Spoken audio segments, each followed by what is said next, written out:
नमस्कार। आज हम जरा गहराई से बात कर रहे हैं कि भारत के सर्वोच्च न्यायालय मतलब सुप्रीम कोर्ट में वकील कैसे बन सकते हैं। हमारे पास ना एक काफी डिटेल्ड गाइड है और कोशिश यही है कि इस पूरे प्रोसेस को आसान हिंदी में समझें। तो फिर कहाँ से शुरू करें?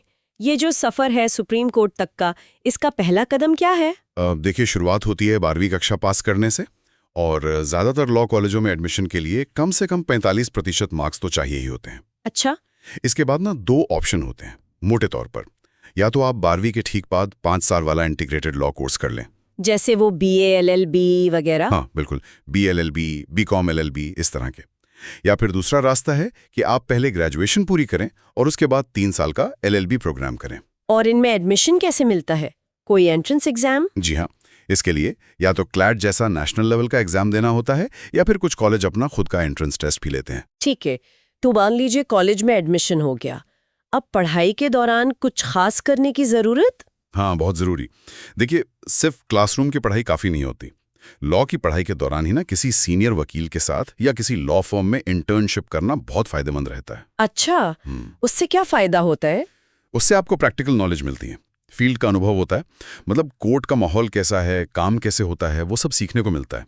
ज़मीनी स्तर से सीखते हैं आप। सही बात है, थ्योरी के साथ प्रैक्टिकल। हाँ।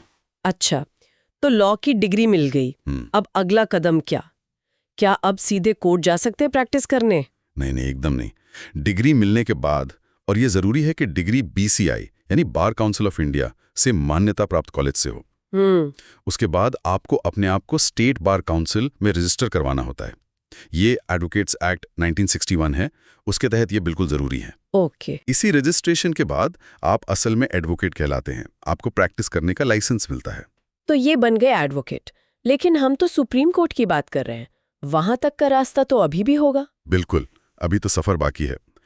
एक तरीका जो काफ़ी लोग अपनाते हैं, हालांकि ये ज़रूरी नहीं है, वो ये है कि आप किसी सुप्रीम कोर्ट के सीनियर एडवोकेट के जूनियर असिस्टेंट बन जाएं। अच्छा, जूनियरशिप। हाँ, उससे क्या है ना, सुप्रीम कोर्ट काम कैसे करता है, फाइलिंग कैसे होती है, वो सब सीखने को मिल जाता है। सीनियर का गाइडेंस भी रहता है। लेकिन एक और एग्जाम भी तो देना होता है ना, वो बार वाला? जी हाँ, बिल्कुल।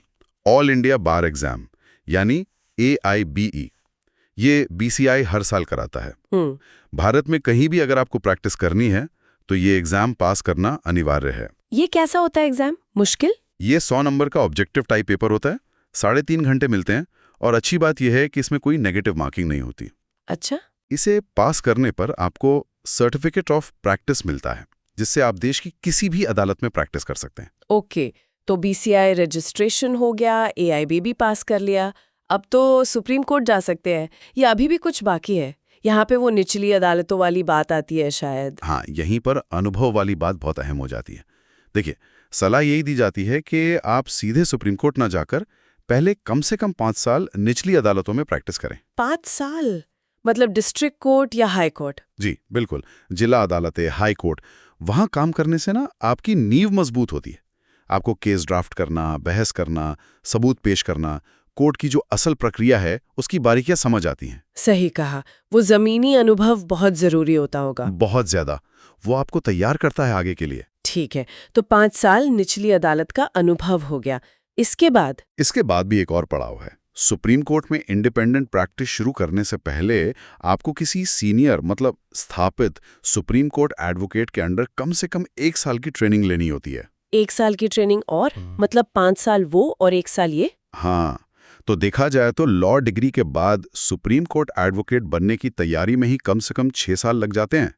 5 साल निचली अदालत और 1 साल ये ट्रेनिंग। बाप रे, 6 साल का अनुभव और ट्रेनिंग, और फिर आती है वो खास परीक्षा सुप्रीम कोर्ट वाली, एडवोकेट ऑन रिकॉर्ड। बिल्कुल सही, एडवोकेट ऑन रिकॉर्ड यानी AOR परीक्षा।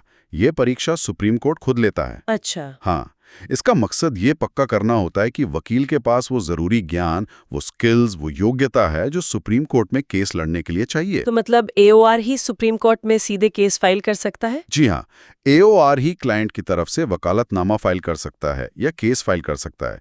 ये एक तरह का गेटवे है सुप्रीम कोर्ट प्रैक्टिस के लिए। समझ गई, ये तो बहुत ही महत्वपूर्ण परीक्षा हुई फिर। इसे पास करने के बाद क्या होता है? परीक्षा पास करना एक बड़ा कदम है, लेकिन उसके बाद भी कुछ फॉर्मेलिटीज होती हैं। जैसे?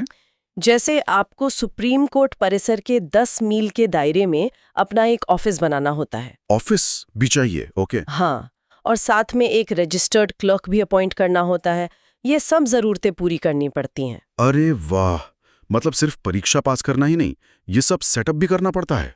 जी, जब ये सारी औपचारिकताएं पूरी हो जाती हैं, तब सुप्रीम कोर्ट के जज आपको एडवोकेट ऑन रिकॉर्ड यानी AOI के तौर पर मान्यता देते हैं। और तब आखिरकार आप तैयार होते हैं भारत की सबसे बड़ी अदालत में प्रैक्टिस करने के लिए। बिल्कुल। इसके बाद आप पूरी तरह से स्वतंत्र हैं सुप्रीम कोर्ट में प्रैक्टिस करने के लिए, अपने क्लाइंट्स को रिप्रेजेंट करने के लिए और अपनी स्पेशलाइजेशन के हिसाब से केस लेने के लिए। तो अगर हम पूरी बात को समेटें तो सुप्रीम कोर्ट एडवोकेट बनने का रास्ता वाकई काफी लंबा है।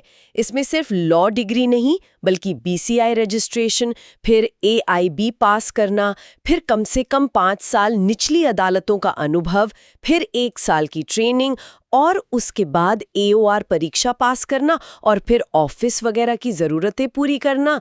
बाप रे! हाँ, ये सच में एक समर्पण और धैर्य मांगने वाला सफर है।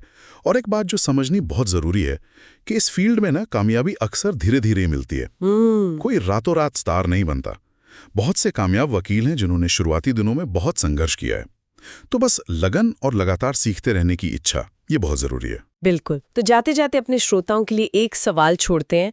ये जो पूरी यात्रा हमने देखी, जो इतनी लंबी और अपेक्षात्मक है, तो सुप्रीम कोर्ट का एक सफल वकील बनने के लिए कानूनी ज्ञान के अलावा कौन सा एक व्यक्तिगत गुण, एक पर्सनल क्वालिटी सबसे ज्यादा मायने रखती होगी? क्या वो अटूट धैर्य है, या लगातार सीखते रहने की वो तीव्र इच्छा, या शायद कुछ और? इस पर सोचिएगा जरूर।